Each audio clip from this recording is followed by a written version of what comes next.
Salam, xoş gördük. Yenidən sizinlə həmişə olduğu kimi mənəm, həkim, psixoterapevt, yalan və bədən dili üzrə ekspert Elnay Rəhimov Tambovski.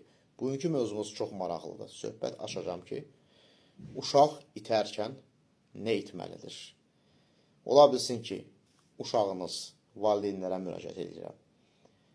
Həyətdə oynayarkən itibdir və yaxud da sizlə gəzməyə çıxarkən izdihamın içərisində itibdir. Bu minvalla uşaq nə etməlidir?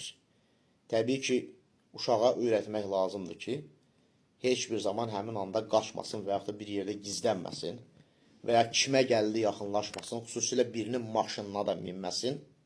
Bu çox önəmlidir.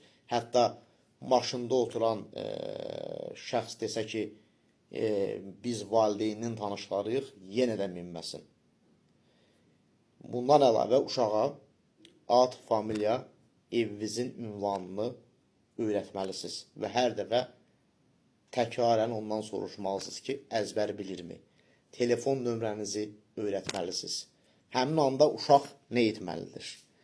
Formada olan adamlara yaxınlaşmalıdır. Bu ya polis ola bilər, ya Fövqəladə Hallar Nazirliyinin əməkdaşı ola bilər, ya mağazada bir forma geymiş bir satıcı ola bilər, ya bir deyək ki, security ola bilər, yəni mühafizəçi, formada olan insanlar. Əgər onlar da yoxsa, ən təhlükəsizi uşaqlı qadındır.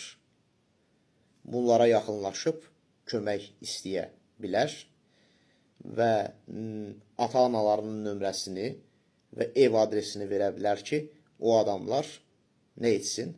Ata-anası ilə əlaqə saxlasın və ona kömək eləsin ki, valideynlərinə qovuşsun. Diqqətinizə görə minnətdaram. Sağ olun.